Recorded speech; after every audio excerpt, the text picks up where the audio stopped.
Para mim, hoje, a questão mais importante, eu definiria em duas palavras, né? Que seria, de um lado, solidariedade, que eu acho que é o sentimento, é o cimento da democracia, que é o que constrói a democracia, e, de outro lado, uma coisa que aí vai direto em relação aos intelectuais, que é a questão da ação.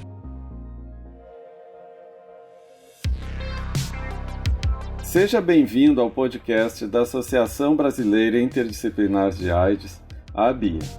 A ABIA é uma instituição que trabalha há mais de 30 anos no campo da análise, do monitoramento e da pressão por respostas governamentais e da sociedade baseadas nos direitos humanos e na solidariedade.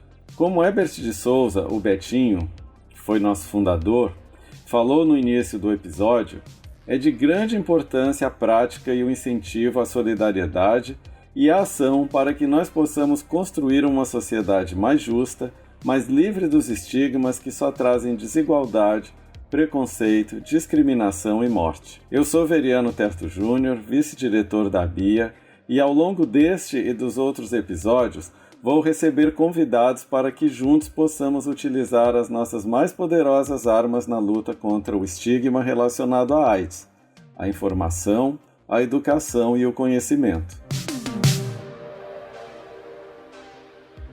Ao longo de toda a nossa história como humanidade, uma sucessão de estigmas foram sendo criados e combatidos. Durante um grande e não tão longínquo período de tempo, mulheres já foram vistas como seres frágeis e incapazes de pensar de forma coerentemente, sendo impedidas de trabalhar ou até mesmo de administrar seus próprios bens. Negros foram escravizados com o simples argumento de que o tom de suas peles os inferiorizava. Doenças como hemofilia e hepatite AIDS eram vistas como sentenças de morte, desencorajando a busca por estudos, medicamentos e tratamentos para o enfrentamento das mesmas.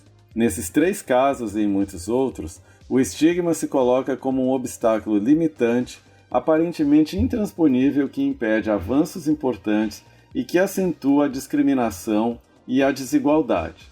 Porém, os importantes avanços alcançados ao longo destes anos nos prova que o estigma pode e deve ser combatido diariamente.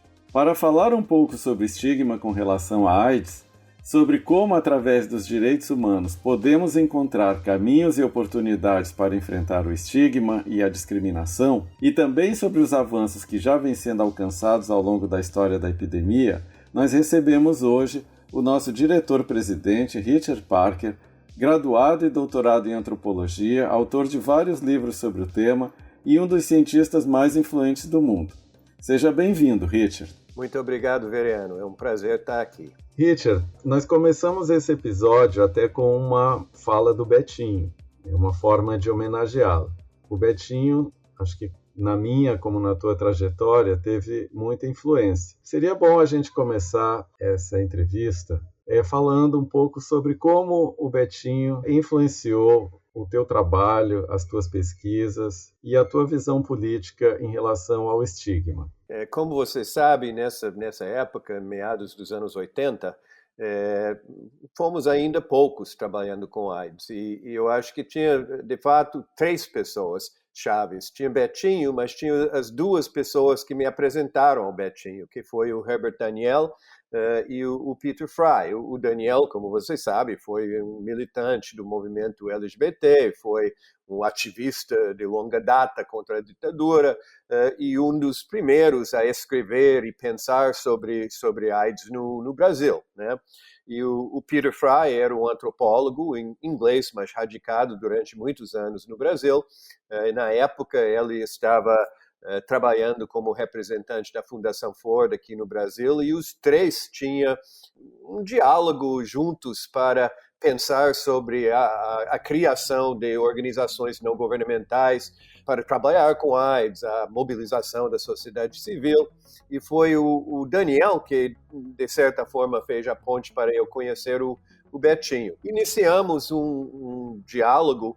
Naquela época, eu nem me lembro totalmente quando uma coisa foi com Daniel e uma coisa foi com Betinho, mas a questão de estigma estava absolutamente central, porque foi talvez a época do pior estigma associado com a epidemia de AIDS. Tudo era muito novo, a AIDS estava associado com várias populações e comunidades marginalizadas dentro da sociedade. Então, o estigma existente com a comunidade gay ou usuários de drogas ou outras populações afetadas pela epidemia ajuntou com o medo e o desentendimento sobre a epidemia de AIDS e portanto, foi uma das questões mais importantes de tentar de trabalhar naquela época. Isso também foi a época que a Organização Mundial da Saúde tinha acabado de criar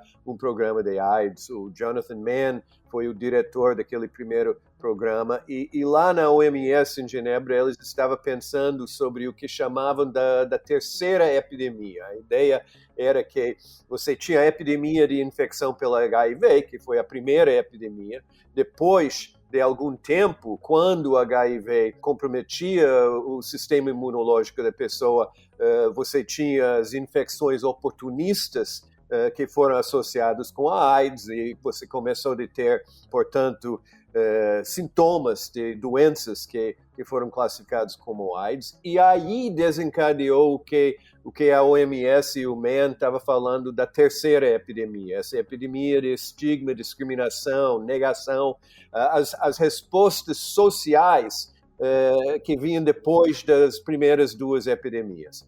Então, o Daniel tinha assumido o compromisso de escrever um texto sobre a terceira epidemia no Brasil, mas ele mesmo ficou doente. Ele foi diagnosticado com HIV AIDS em 88, final de 88, no começo de 89, e não estava bem. E ele me pedia de assumir responsabilidade por esse texto para a OMS. Depois de um pouco de diálogo, eu convenci ele de fazer o texto juntos e acabamos escrevendo esse texto sobre a terceira epidemia, que foi publicado num livro de experiências de vários países. E por conta disto, a gente acabou escrevendo um livro de ensaios que publicamos depois aqui no Brasil. Então, esse processo de pensar sobre estigma e discriminação ajuntou com o Betinho, que estava pensando sobre a questão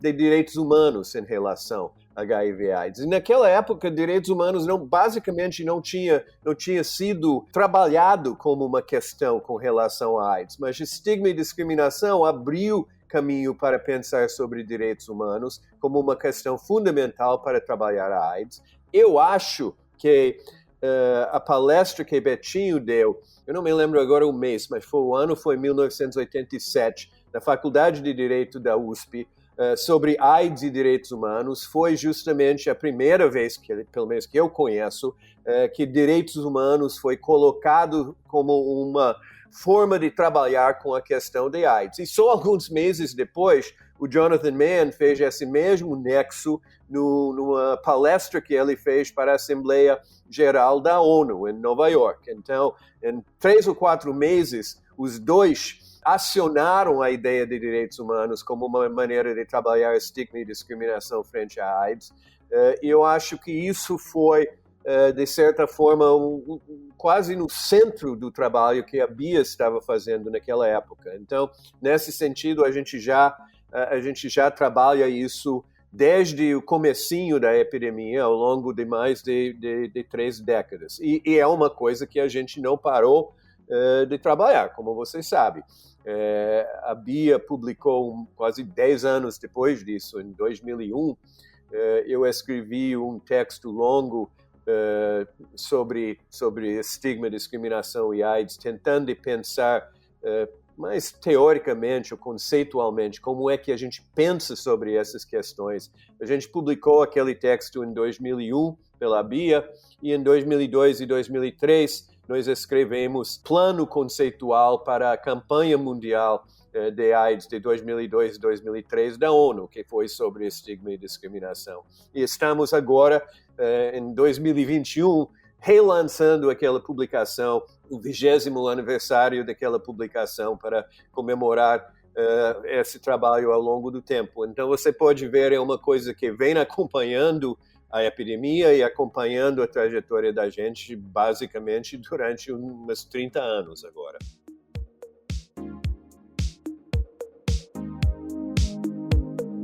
Antes da gente entrar nas formas de enfrentamento, estrito senso, assim, do estigma, como é que poderíamos conceituar o estigma AIDS e também falar sobre a sua relação com a saúde e com outros aspectos da vida das pessoas vivendo com HIV? Para pensar sobre estigma, quase tudo começa com o trabalho do sociólogo americano Irving Goffman, que no começo dos anos 60 escreveu um livro chamado Estigma, que foi um livro clássico sobre isso. E o Goffman tentou de entender estigma como um tipo de, o que ele chamava de uma marca da diferença, uma marca da diferença negativamente valorizada. Então, quando a diferença foi vista como uma coisa negativa. E ele olhou isso com relação, enfim, estigma com relação a pessoas que têm deficiências físicas, estigma com relação a pessoas com conduta desviante, criminoso, ou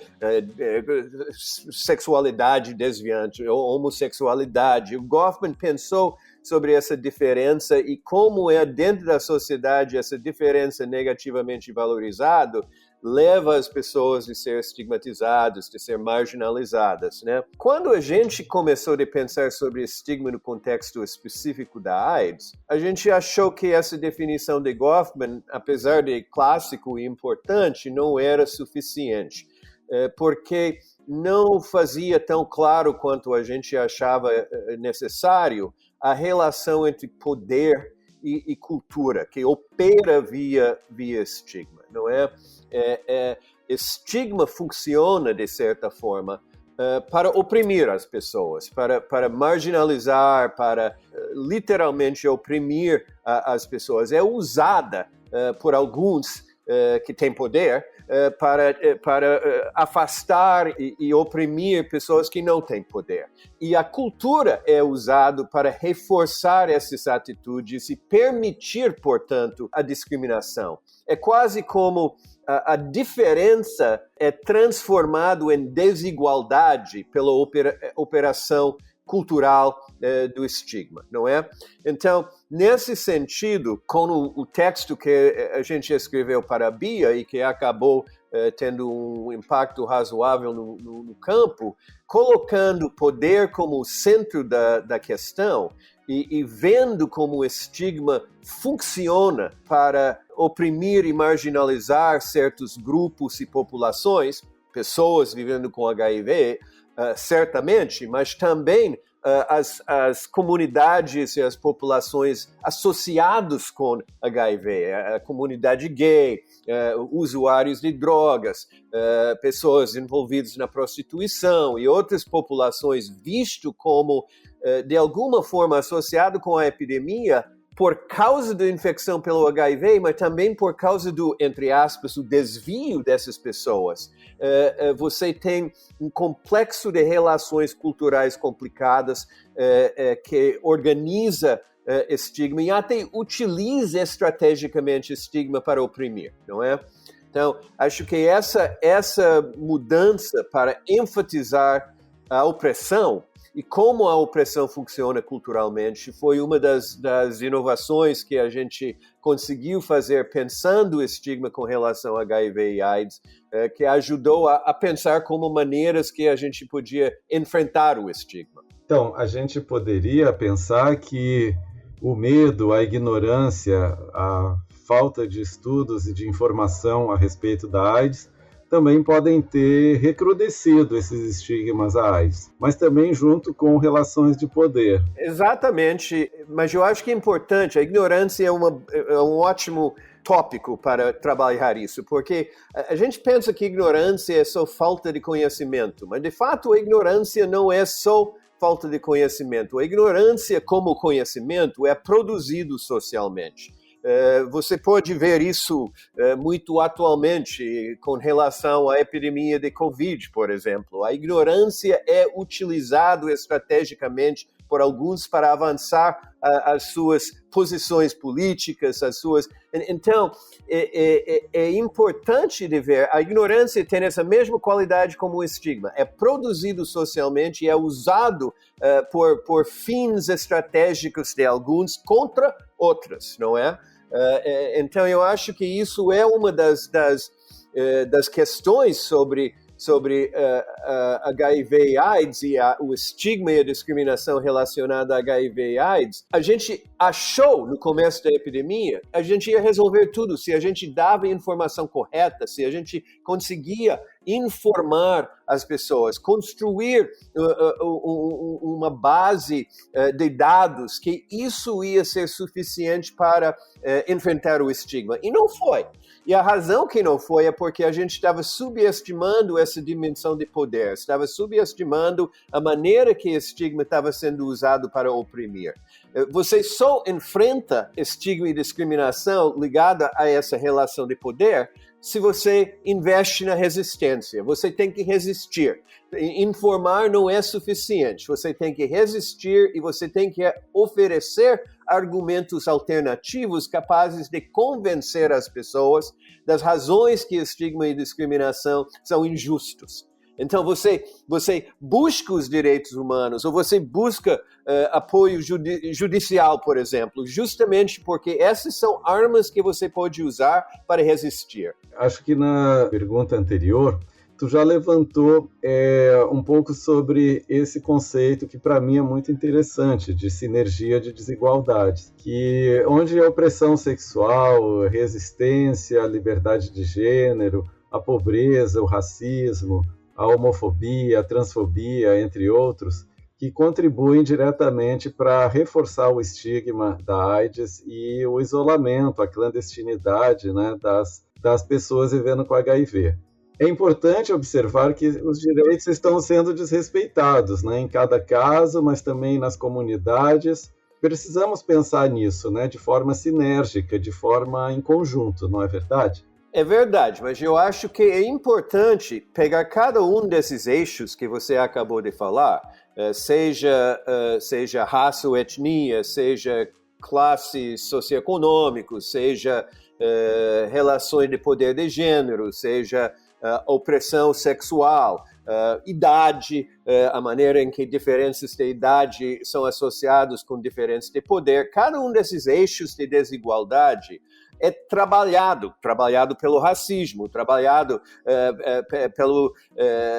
pela opressão de classe econômica, trabalhado pelo poder de gênero, opressão de gênero, trabalhado pela opressão sexual. Cada um opera individualmente e opera no ponto de interseção entre os dois, ou entre várias, não é? E onde, aliás, a palavra interseccionalidade é muito usada hoje em dia para pensar justamente sobre o que no texto com Peter Eggleton a gente chama de sinergia de estigmas e desigualdades. E essas interseções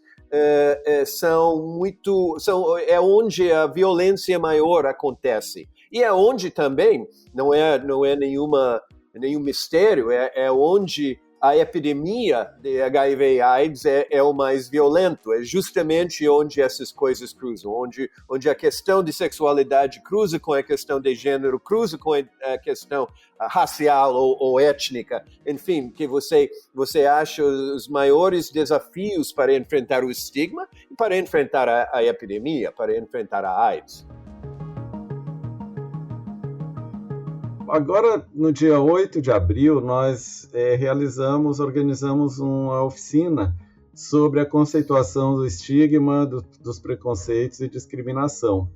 E naquela ocasião, tu mostrou que existe uma hierarquia e uma dominação de alguns grupos sociais sobre os outros. Pensando essa hierarquia, podemos perceber que seria imprescindível, né, a organização e a resistência desses grupos, dessas classes que são dominadas.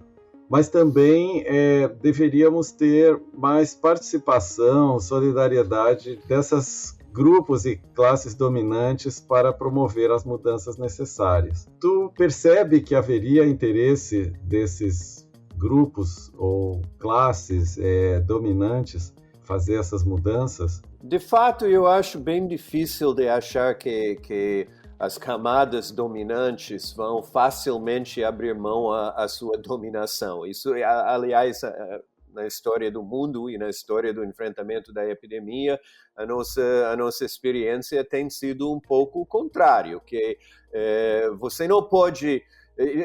Por exemplo, numa época, as pessoas tentaram de desenvolver intervenções para incentivar empatia, para que as camadas dominantes iam ter mais empatia para os coitadinhos que elas iam estigmatizar e portanto, ia ser menos discriminatórios. Mas não deu certo, não é?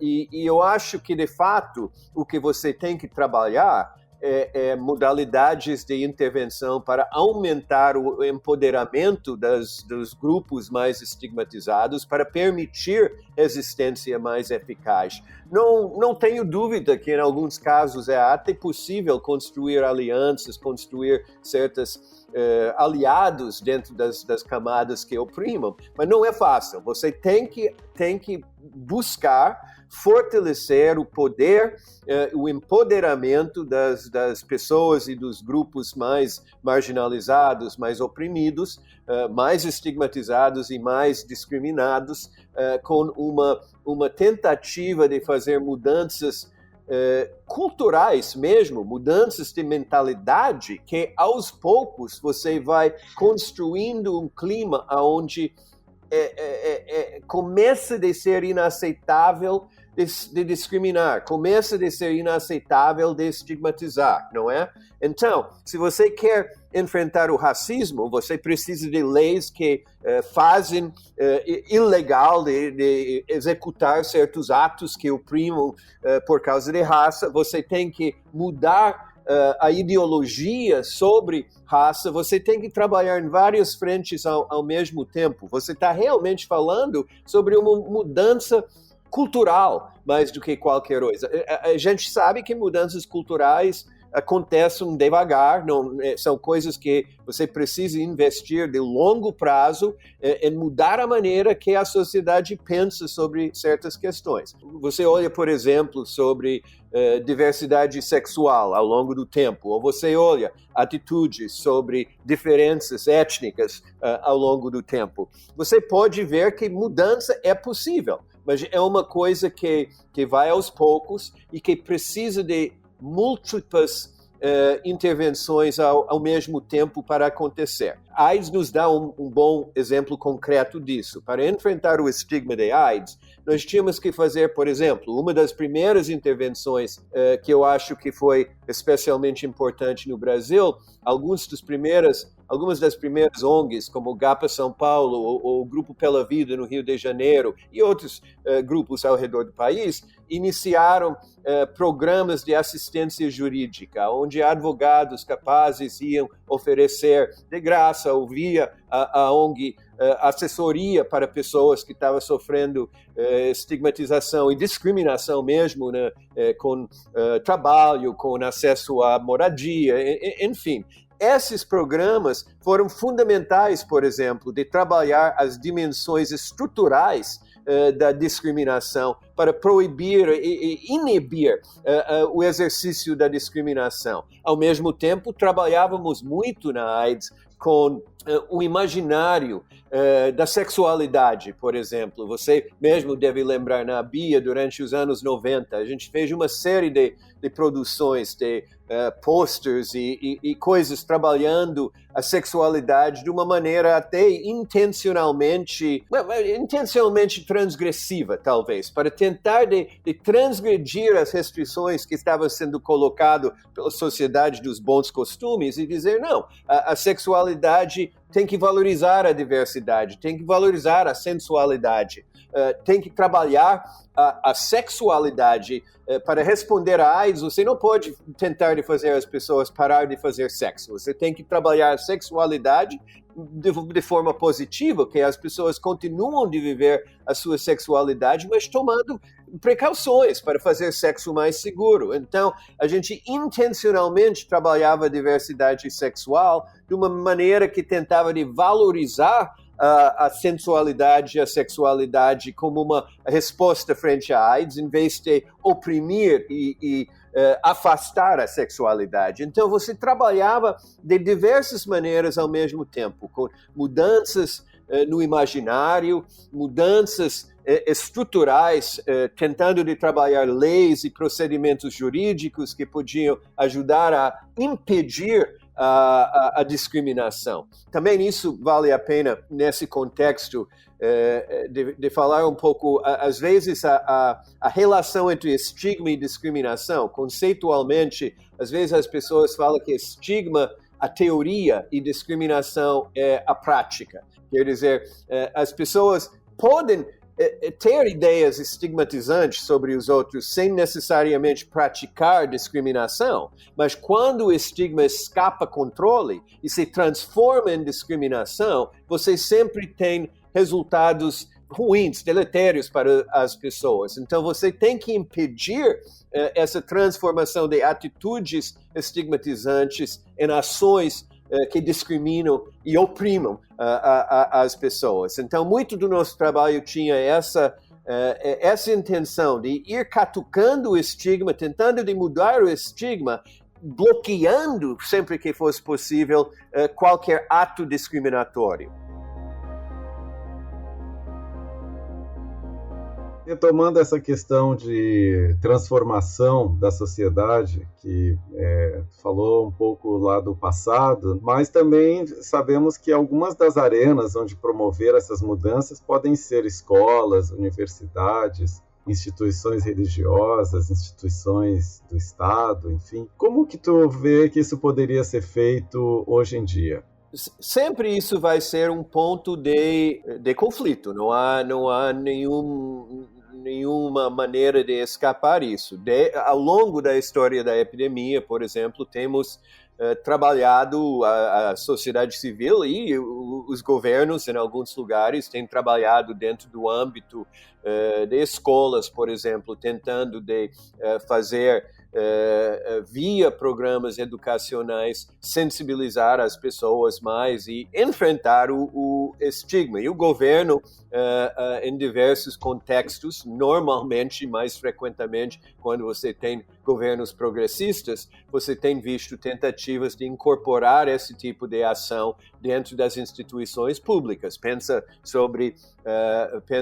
por exemplo, sobre a experiência e a controvérsia sobre a escola sem homofobia, o programa que existia no nível do governo federal no começo, acho que foi no final dos anos 2000, começo dos anos 2010. Foi uma enorme briga, controvérsia, que até hoje é usado por políticos de extrema-direita para atacar políticos mais progressistas e visto como a promoção de comportamentos e atitudes que o pessoal conservador condena, não é? Então, sempre você está falando de poder e cultura, você está falando sobre o contexto de briga e enfrentamento. E então, eu acho que você tem que assumir desde o começo que essas coisas são controversiais, que você vai enfrentar resistências e que você tem que ir em frente e tentar de comprar essas brigas como maneiras de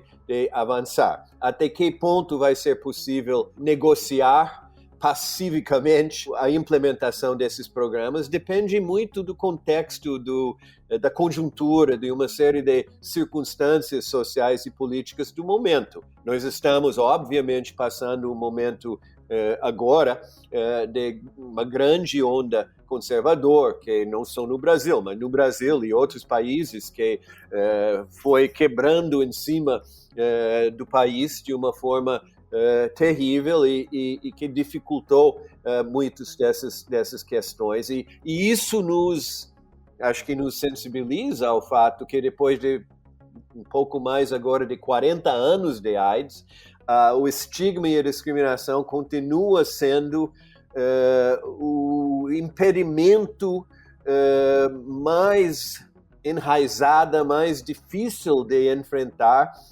associado com a epidemia. Nada tem sido tão difícil, nada tem sido tão persistente ao longo da história da epidemia do que essa realidade de estigma e discriminação. Avançamos, sim. Eu não quero dizer que nós não avançamos. A gente fez vários avanços. Os retrocessos ou as tentativas de impor retrocessos também existem lá. Eu acho que isso sensibiliza a gente de entender que a luta contra o estigma e discriminação sempre tem que ser um projeto político. Você tem que enfrentar isso como um projeto político, e se você não tem um projeto político para avançar nesse campo, você simplesmente não vai avançar. Você vai bater a cabeça numa parede de tijolos, sabe, e vai sangrar, porque é sempre uma luta política. Ao mesmo tempo que na história da AIDS a gente observa essa, como tu bem apontou, essa sinergia de desigualdades, de estigmas, nós também vimos nessa história da AIDS uma sinergia bastante positiva no sentido de juntar, né, ações e movimentos em torno desse enfrentamento à AIDS. Nós temos como exemplo na resposta à AIDS, uma conjunção, uma articulação de diversos movimentos, como o movimento LGBT, o movimento feminista, também o movimento negro, o movimento de pessoas trans, de usuários de drogas injetáveis, pacientes de outras patologias, como da hepatite, da tuberculose.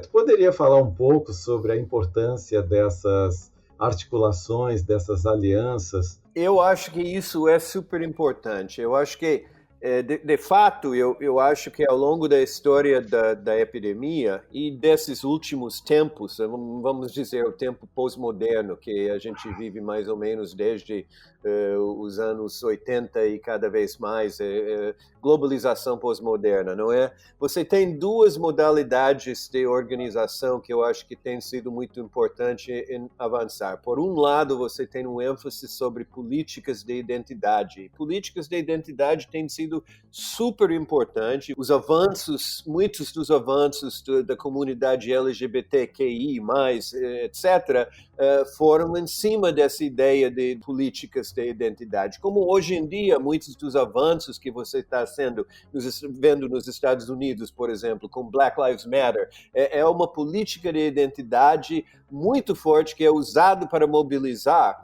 Mas, em ambos esses contextos, você também tem a utilização de o que eu chamaria, pensando bem para a herança do Betinho e Daniel e outros, de políticas de solidariedade. Políticas de solidariedade buscam atravessar as fronteiras entre diferentes identidades para construir alianças, enfim, a coalizão arco-íris, sei lá, é uma tentativa de ver causa comum apesar das diferenças de identidade. E nesse sentido, até a ideia do movimento LGBT é uma coalizão entre os gays, lésbicas, bissexuais, trans, etc.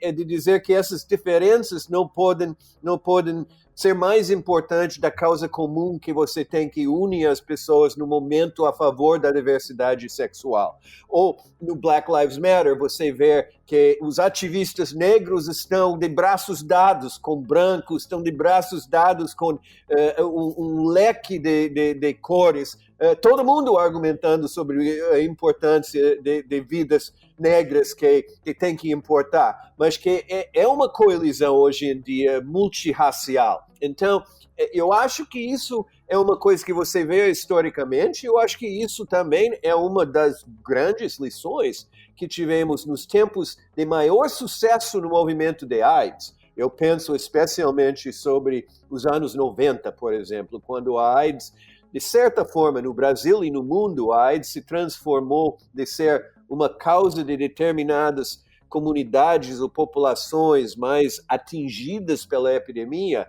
e começou de ser transformado num movimento global, literalmente, para mudar as coisas, principalmente ao redor da mobilização para acesso a tratamento como um direito de todos.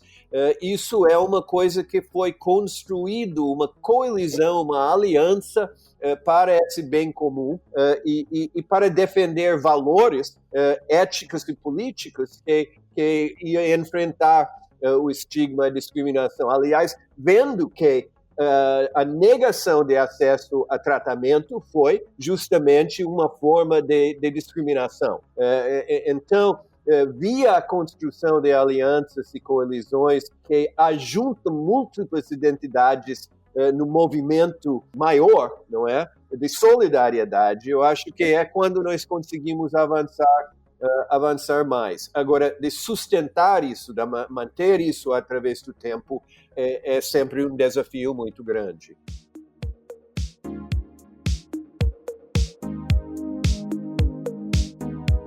Nesse programa, a gente tem falado já em vários momentos sobre solidariedade, direitos humanos e cidadania.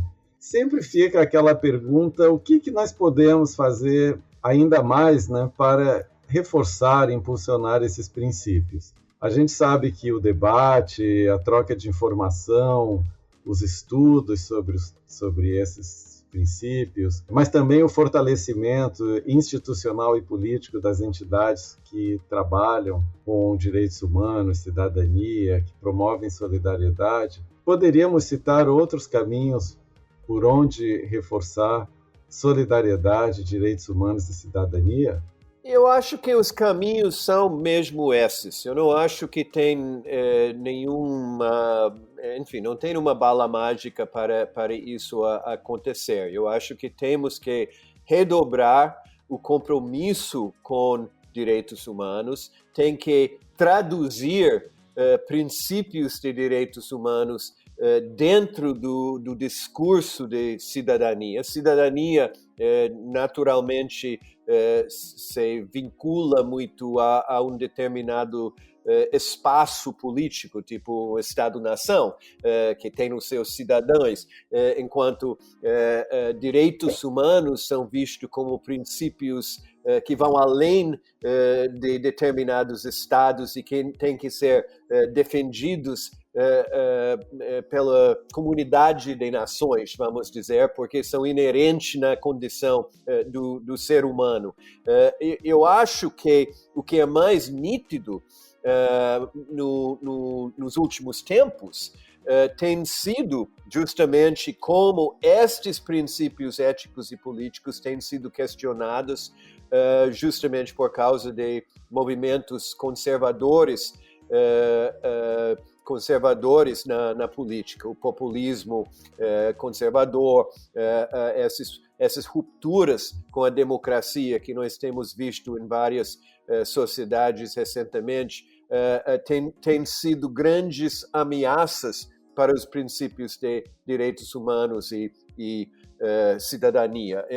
Então, a gente novamente reforça a percepção de como a luta contra estigma e discriminação é imbricado com a luta para defender os direitos humanos e a cidadania e necessariamente parte de um processo de debate político mais amplo. Qualquer ameaça à democracia, ao diálogo democrático, é uma coisa que prejudica a causa dos direitos humanos e da cidadania e a causa do enfrentamento de estigma e discriminação. Qualquer reforçar o reforçamento do espaço de diálogo democrático é o que é necessário para poder avançar nesse campo. E eu acho que, então, não podemos deixar de perceber a importância dessas inter-relações, porque se perdemos isso, clareza sobre isso, eu acho que a nossa capacidade de avançar é comprometida. A partir da primeira década, do início dos anos 2000, nós observamos um avanço muito grande no tratamento para o HIV, com a disponibilidade de novas combinações de antirretrovirais que trouxeram avanços clínicos na saúde das pessoas vivendo com HIV, ao ponto de pensarmos com o uso desses remédios quase que o problema da AIDS estaria resolvido. No entanto, por mais que se tome antirretrovirais, o estigma permanece. As pessoas vivendo com HIV/AIDS continuam enfrentando o estigma. Por que essa discrepância? Como é que a gente poderia enfrentar essa quase que contradição entre um avanço muito grande nos medicamentos e, sem desconsiderar sua importância, mas, por outro lado, essa persistência do estigma e poucas respostas, eu acho, ao meu ver. Eu acho que, enfim, tem várias coisas aí que são importantes. E você tem toda a razão. A gente achou que quando você tinha medicamentos, o estigma iria embora, porque as pessoas não iam morrer mais, você não ia ter essa ideia de AIDS como inevitavelmente fatal, como o Daniel sempre falava, e que isso era uma fonte de estigma. Mas isso não aconteceu. O estigma não só continuou e em alguns casos talvez até piorou. Então, eu acho que a nossa percepção, mais ou menos nessa época, no final dos anos 90, começo dos anos 2000, que você tinha que trabalhar os diversos aspectos, as diversas transformações que seriam necessárias para enfrentar a epidemia, que seria avanços biomédicos, mas também avanços sociais. Você teria que ter mudanças estruturais para fazer uma sociedade mais justa para poder enfrentar a AIDS. Eu acho que isso ficou perdido ao longo da década de 2000, que tinha grande escalonamento do número de pessoas com acesso a tratamento, que foi a nossa grande vitória, mas tinha um abandono ao longo desse período também da luta contra as questões estruturais, as questões sociais e políticas que ajudam a epidemia e dificultam o enfrentamento dela. E aí piorou mais ainda, porque lá para o final, lá para 2008, com a crise global econômica, você tinha os países doadores que estavam mais envolvidos em financiar o escalonamento da resposta, começaram a procurar maneiras de economizar. Resolveram que eles não podiam deixar de apoiar o fornecimento de medicinas, mas deixaram de apoiar os programas sociais que tinham o objetivo de enfrentar a desigualdade, de enfrentar esses diversos eixos de desigualdade que estruturam a sinergia do estigma que é tão associado com a epidemia. Aí, na medida que começamos a simplesmente procurar uma bala mágica biomédica, e testar e tratar as pessoas, dar o medicamento, isso vai resolver tudo, a gente foi perdendo alguns dos avanços que tinha tido no período anterior, indo para trás em termos do enfrentamento de questões como estigma e discriminação. Eu acho que isso é o grande dilema hoje em dia, tanto no Brasil quanto mundialmente, é como é que podemos recuperar aquela mobilização mais ampla para transformação social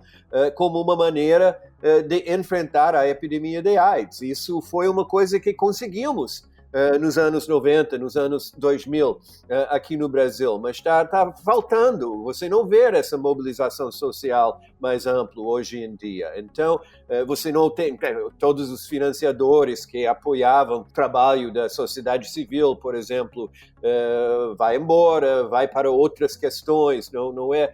Eu acho que de sustentar transformação social tem que ser um projeto de longo prazo e infelizmente as pessoas sempre buscam saídas mais curtas esperando que isso vai dar certo, mas se você não investe recursos financeiros, mas também recursos simbólicos numa transformação de longo prazo, você sempre tem o risco grande de retrocessos. E, infelizmente, é isso que nós temos visto nos últimos tempos. Eu acho que uma das razões que a gente está enfatizando o estigma, discriminação e AIDS na BIA agora em 2021 é justamente por isso, porque o problema não só que não foi vencido, é muito pelo contrário. Parece que alguns aspectos da discriminação pioraram nos últimos tempos. E todo dia você liga ou a grande imprensa ou as suas redes sociais e você vê indícios disso em tudo que é lado, não é? Então, sem ser dispostos a enfrentar um projeto, a trabalhar um projeto de transformação de longo prazo, eu acho que a gente vai ter muita dificuldade de avançar. Isso vale, inclusive, para o campo da prevenção, né? Porque justamente esse conceito que a gente vem trabalhando na BIA, muito sob a tua orientação, de pedagogia da prevenção, ele envolve justamente, e além simplesmente de fornecer informações e camisinhas para as pessoas, mas criar um processo de diálogo, de conhecimento, de envolvimento das pessoas e comunidades dentro do cuidado à saúde, da sua prevenção mesmo ao HIV e outras doenças, não é isso? Exatamente. Você tem que envolver as pessoas num processo coletivo de conscientização que permite que elas vestem a camisa, literalmente, da transformação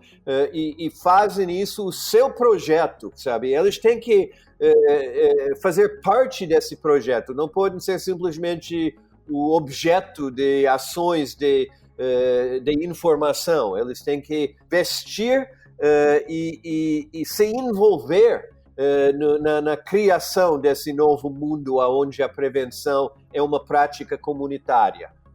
Isso é uma coisa que eu acho que é muito difícil de manter ao longo do tempo, mas sem isso a gente está sempre voltando para trás.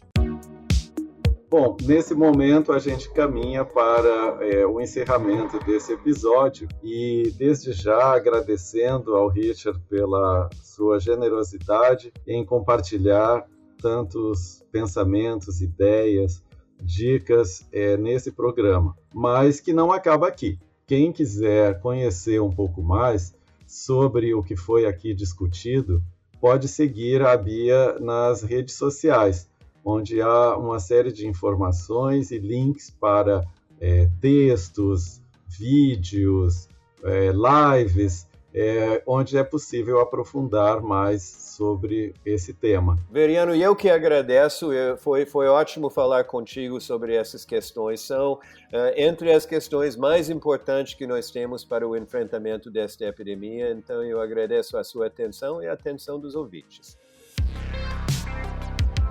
O podcast A Bia é um projeto desenvolvido pela Influence, com apuração e roteiro de Denise Barreto, a sonoplastia e edição do Felipe Dantas, coordenação geral do Marcelo Soares, e esse episódio usou áudios do Herbert de Souza em entrevista ao programa Roda Viva. Siga nosso podcast no Spotify ou na sua plataforma favorita para ficar sempre perto de nós e de muito conhecimento. Até o próximo episódio. Tchau, tchau.